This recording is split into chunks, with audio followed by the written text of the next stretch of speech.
Hindi ko may paliwanag kung bakit ganoon ang pakiramdam ko ng araw na yun. Balisa ako na di ko mawari. Parang laging may nakamasid sa akin. Napapraning ba ako? Tamang hinala. Pero hindi naman ako nagda-drugs. Malayong magkatama ang utak ko. Naisip kong siguro'y naninibago lang ako sa bagong takbo ng buhay ko. Dati, nasa baryo ko, tahimik. Napapaligiran ng mga puno ang dating kinaroroonan ko. Iba na ngayon. Tila magulo, mabilis ang kilos ng mga tao. Tila laging nagmamadali. Malakas ang ugong at busina ng mga sasakyan. At ni isa'y wala akong kakilala. Iyon ang Manila. Pagka-graduate ko ng high school sa pambarangay na eskwelahan, parang nagkaroon ako ng culture shock sa unang araw ng pagtapak ko sa university campus. Sabi ko sa sarili, ang laki naman ng eskwelahan na to. Sa barangay high school na pinanggalingan ko, tumutulo ang bubong kapag umuulan. Sa university, di aircon pa ang silid sa speech subject ko. Inspired ako, pakiramdam ko'y nasa right track ako para sundin ang pangarap ko. Gusto kong sumikat bilang newscaster. Kung mapunta sa TV, gusto kong sundan ang yapak ni Melchanko. Pagkatapos ng klase, diretso ako sa bookstore sa SM Manila. Naghanap ng textbook. Noon ko naramdaman na parang may nagmamasid sa akin. Huminto ako, lumingalinga. Wala naman akong kakilala rito. Wala naman akong makitang nakatingin sa akin. Hanggang makita ko ang babaeng iyon, nakatayo sa tabi ng posteng konkreto. Titig na titig siya sa akin. Sa tansya ko ay nasa 35 ang babae. Baka mas matanda pa kaysa roon. Ewan, sa kanyang mga mata, malungkot at pananabik ang nakikita ko. Ibinaling ko sa iba ang aking tingin. Inisip ko na baka hindi naman ako ang tinitingnan na babaeng iyon. Baka akala ko lang na ako. Pumasok ako sa bookstore. Wala roon ang hinahanap kong libro. Lipat ako sa isang bookstore sa Recto. Siksikan. Bagong bukas kasi ang semester. Bawat estudyante nangangailangan ng bagong libro. At sa gitna ng siksikan, naroon pa rin ang piling ko na pagkaasiwa. Para talagang may nagmamatsyag sa akin. Nang madako ako sa tingin sa dulo sa isang pasilyo na pinagigitnaan ng mga book racks, naroon na naman ang babaeng una kong nakita sa SM Manila. Nakatingin na naman siya sa akin. Taglay pa rin na kanyang mga mata ang lungkot at pananabik na kanina'y nakita ko sa kanya. Hindi niya inalis sa akin ang tingin. Kilala ba niya ako? Nang sandaling ako'y nabaling ng tingin, sa pagtaas ko na mukha ay wala na siya sa kanyang kinatatayuan. Nakabili ako ng libro. Madali lang naman hanapin ang textbook ng mga arts student. At paglabas ko ng bookstore, napatda na naman ako dahil nasa may pintuan ang babae. Parang ako ang inaabangan. Titig na titig pa rin siya sa mukha ko. Lalo akong naasiwa. Sa pagkakataong iyo'y negatibo na ang pumasok sa isip ko. Baka tauhan ito na sindikatong nambibiktima ng mga kabataang babae gaya ko. Baka ibig akong engganyuhin. Baka gusto akong bigyan ng patibong upang mapasama sa kanilang mga alaga. Nagdudumali akong lumakad palayo. Praning! Kantsaw sa akin na isang boardmate ko. Nagkwento ako sa kanya pagdating ko sa boarding house. Baka nagkagandahan sa'yo. Ibang klase kung makatingin eh. Merong ganun, hindi maitago ang paghangad. Kung lalaki pa, baka maintindihan ko, pero babae, bakit ganoon siya makatingin? Kung lalaki yon, baka lalo ka nang nataranta at nagsisigaw ka na. Kainis ka naman. Pilit kong inalis sa isip ko ang babaeng iyon, pero nakita ko uli siya nang malapit ko na siyang makalimutan. Nakatayo na naman siya malapit sa gate ng aming university. Gaya ng dati, titig na titig din siya sa akin. Hindi niya ako hiniwalay ng tingin hanggang makapasok ako sa loob.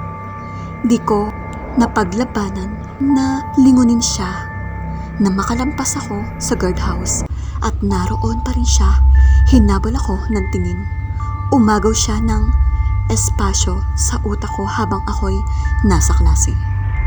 Maraming pagkakataon na nakikita ko ang babaeng iyon sa university, kung minsay sa mismong kalye kung saan naroroon ang tinitirahan kong boarding house. Nang panahong iyon ay madalas ang brownout sa aming lugar. Pinaka maikli na ang 4 na oras, kadalasan 6 hanggang 8 oras na walang kuryente. Malaking problema sa mga estudyanteng kailangan mag-aral na leksyon tuwing gabi.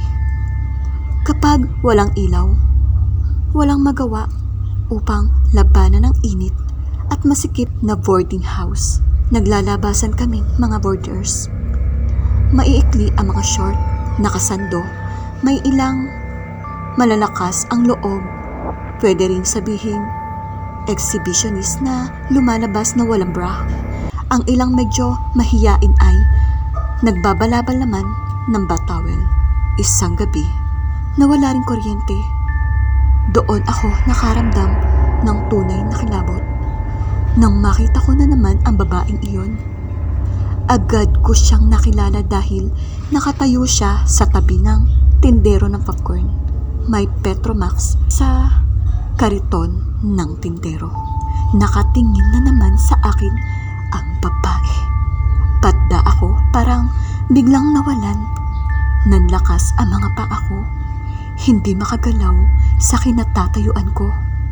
Walang dudang sinusundan nga ako ng babaeng ito. May masama siyang tangka sa akin. Napansin ng isang kaibigan ko ang aking pagiging tulala. O, ano na naman yon? Ba't titig na titig ka sa vendor ng popcorn? Huwag lang sabihin, crush mo ang tinderong yon.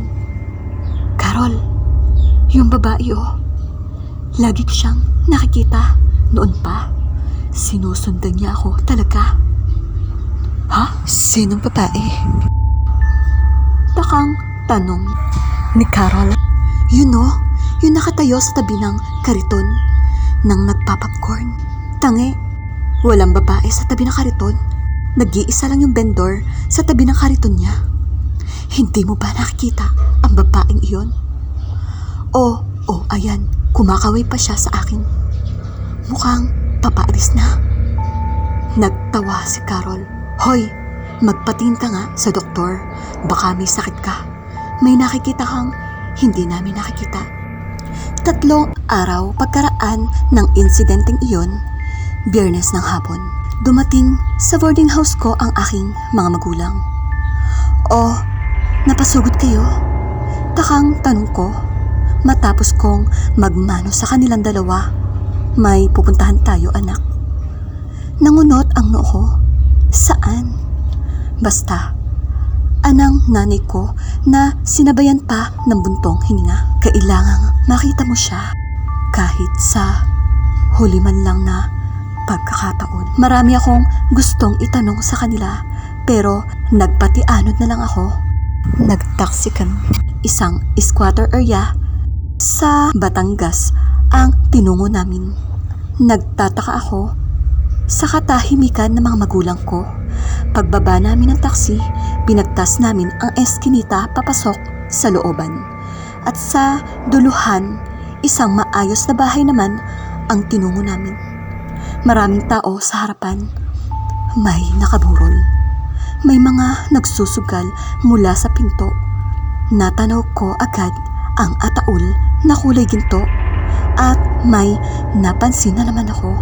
Para bang tumutok ang pansin ng lahat sa akin. Sinalubong kami ng isang matandang babae na mga 80 anyos.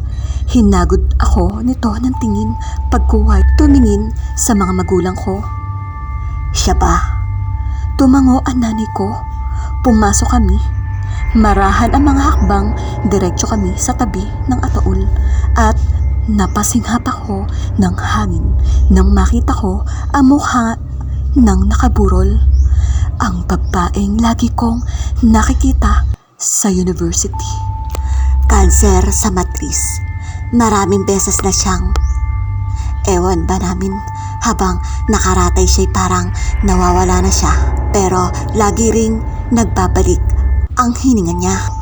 Pagkwento sa amin ng matandang babae. At pag bumalik ang hininga niya, may matamis siyang ngiti sa labi. Parang kapag nagising. Patuloy nito, nagkwento siya, nakita raw niya ang kanyang anak. Inisip kong nagdidiliro lang siya. Pero sabi niya, nag-aaral daw ang anak niya.